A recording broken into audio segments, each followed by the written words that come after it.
Hey everybody, happy Easter. Welcome to my channel. So this is the results of the Hangover Souffle that my husband and son made last night. And for some reason, it shrunk. I'm not quite sure what happened, but there's like pieces missing. Pieces missing, huh? Let's see. That doesn't usually happen. I bet my son had some for breakfast already. So while I was in the other room, part of it disappeared. But you can still get the gist of it and see what it looks like. That comes out. Let me not. There we go. So it's nice and crispy, completely cooked through. Let's see if I can get a couple pieces. Let's see if I can do this. I'll show you guys how it comes out.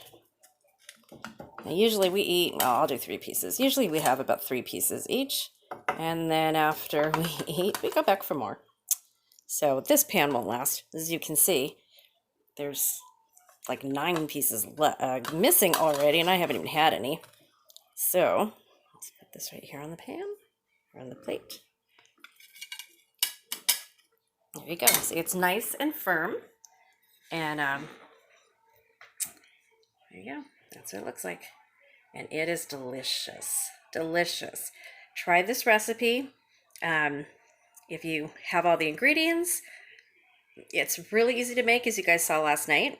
And I'm hoping that it becomes one of your favorites and a tradition at your house as well. Thanks for watching, guys. More videos to come. Enjoy your Easter Sunday. I know it's a little bit different. We're all at home with part of our family, if we're home with family, and the rest of your family may be scattered around. But our family is wishing you a happy Easter.